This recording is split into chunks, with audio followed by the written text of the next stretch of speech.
Hello again, it's Wendy from Picture Health again, and Thoughts from the Attic. I wanted to talk in this session about space. Space when we're feeling stressed, space when we're feeling overwhelmed, space when we feel we haven't got enough time, because that's the crux, isn't it? How can I look after myself when I'm really busy? But I need to look after myself because I'm really busy. And I remembered this well-thumbed book, and there's something in this book that's always stuck with me. So this book is Work as a Spiritual Practice, and I just wanted to read you a few points out of it, because it talks exactly about creating space, even though you can be busy, stressed at work. And so this book is by Lewis Richmond, Work as a Spiritual Practice. And what he's put here is, we may think that the pace of our work is something over which we have little control, but even in the most frenetic job, we can learn to cultivate and maintain an awareness of the body and breathing, and establish small rituals of care in our movements while walking down the hall, picking up the phone, or talking in a meeting. We can bring spiritual practice to bear in managing the speed and pace of our job. And that's everything in a nutshell, isn't it? So he brings on, there's quite a lot in this book, but I'm just picking out the main parts.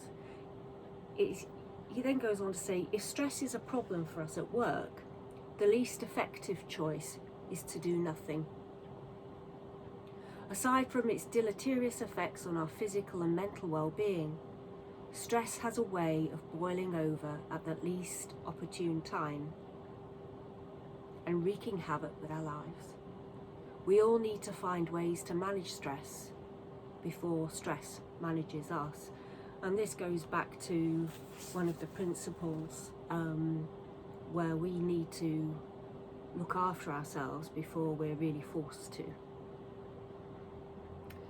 So he talks about a particular person he's worked with, a busy nurse, a nurse in a hospital that's changed its practice significantly, where she feels she has less time to be with the patients, feels like she has less time to work with the patients in a way that feels right and satisfying.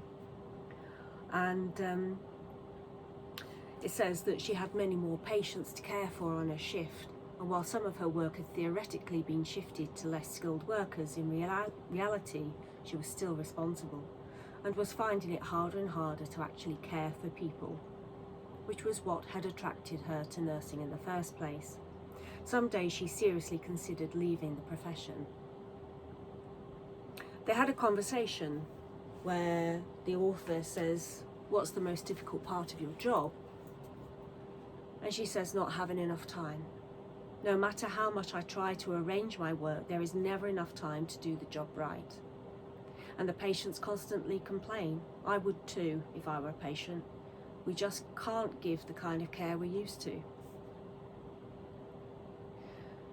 The author then says, is there any part of the day when you feel like you have more time? And she says, we are supposed to have breaks, but many days we don't have time to take them. I pictured in my mind the routine of the hospital where I had once been a patient. What about walking down the halls? You must have to do a lot of walking, says the author. Running more like, she says, laughing. I try to be mindful of my breath or my feet, as we do in meditation retreats, but there's usually too much on my mind, or I have to walk too fast. And then the author suggests mantra walking. The practice of repeating a short sentence or phrase, or one that fits with the rhythm of walking, as a way to focus and concentrate the mind. So they talked about a mantra, and the mantra that they suggested was plenty of time. So how about that as a mantra, she asked. Plenty of time as she walks down the corridor or hall and around the hospital. The author then talks about making a self-mantra and says meditation teaches us how flexible time is and how much our sense of time is shaped by how we feel. When we are meditating or are relaxed and enjoying ourselves, time seems to open up and stretch out. When that period ends, we have a definite sense of coming back to ordinary or clock time. One method of dealing with stress is to open some space around clock time. And I love that expression, open some space around clock time. And doing it whilst doing a necessary activity. So they review this. She's been doing the mantra walking, and they review it. And she says, well, it does help, but in quotes it says here, it feels mechanical. And then after a while, I hardly pay attention to what I'm saying. So they talk a little bit more about deepening and connecting with the practice.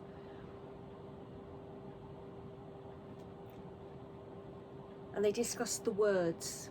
And he says, maybe there needs to be something more in the words. What would really make you feel as though your job was going better? And she says, if I was taking better care of the patients, giving them more attention. So then they talk about changing the words to include that. And she says, how about plenty of time and plenty of care? Plenty of time, plenty of care, something with some rhythm as well. So again, she tried that, and she found that she was walking a little slower, and when she entered a patient's room, she felt a little bit more refreshed, but there was still a mechanical quality in practice. So again, they talked a little bit more about this. It was helping, but not enough. So they talked about sort of the quality of feeling, and the author says, I remembered when I was in hospital how grateful I felt to the nurses for their smiles, their patience, their reassurance. Thinking back, the author says, who comes to mind as your most memorable patient? So this nurse connects with a particular patient who really made an impression on her, and just made her feel so much better. This patient was gracious and charming, and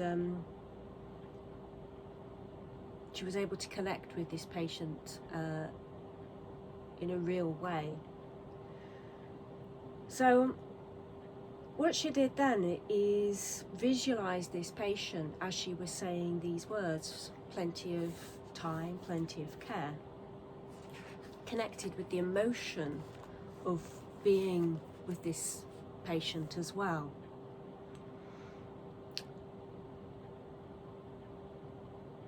So she was saying plenty of time, plenty of care, but this time there was a real heartfelt sense of the emotion behind the words. And when they reviewed this, they found that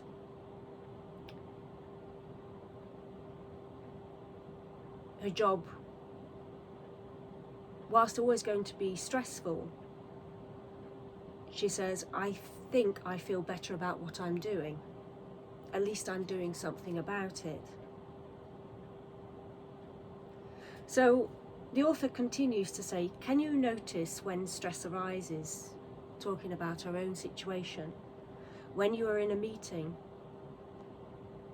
try to notice the sensation of feeling that you need to say something. It will be slightly uncomfortable, like an itch or the need to sneeze. If you can focus on the sensation for 5 or 10 seconds before speaking, when you do speak, pay attention to how your voice feels in your body. Where do you feel it? In your throat, in your heart, in your stomach? When you are rushing to meet a deadline, or when you have to react to something beyond your control, such as ringing phone, consciously adjust your pace. Force yourself to speed up until you can just feel how fast you are going. Consciously slow down till the pace seems uncomfortably slow. Who is in control now? And I remember this, NHS clinics and trying to get notes done, and you'd be typing away or writing away and everything starts to tighten up, and in actual fact it didn't make me any quicker, it just made me more stressed. My breathing would tighten up, and so the notes were getting done, but I was also adding in a physical tension, and just felt uncomfortable with it and just felt more stressed. So I remember just to take a moment, breathe rather here, not up here, relax, and then allow the notes to be written with flow, rather than push and force. And it makes a difference, it really does. So in review, they talk about letting the practice grow. So at first this nurse reacted to the practice of mantra walking by seeing it as something artificial and mechanical. And in some respects it is. Many spiritual practices feel this way at first. It is important to realise that the practice itself is not as important as what opens up within us as we do it. So with practice, with repetition, is important as what opens up within us is beyond the repetition of the mechanical and what seems artificial practice at first.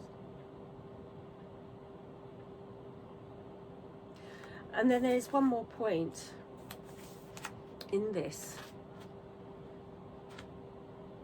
that things are going better now, says the nurse. I think doing the practice for that time really helped. And then she was silent for a moment.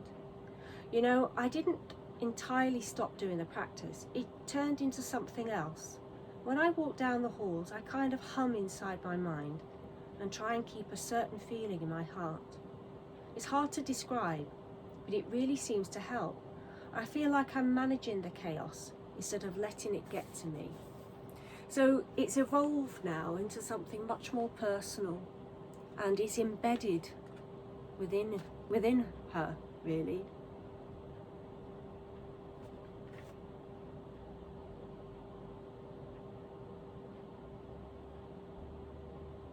So this might be something that helps you. Something that is stressful at work or stressful in life, that's repetitive, where you don't feel you have control. It might be something that you can find a mantra that works and develop that. And it might be that, or you can play with the speed of it. The act of being aware of your footfall on the corridor, that's something I've done as well. And yeah, make it your own, develop it for yourself. Okay, so I hope you find that useful. Certainly food for thought, isn't it? Okay, and as I said again, that's from this book, Work as a Spiritual Practice by Lewis Richardson.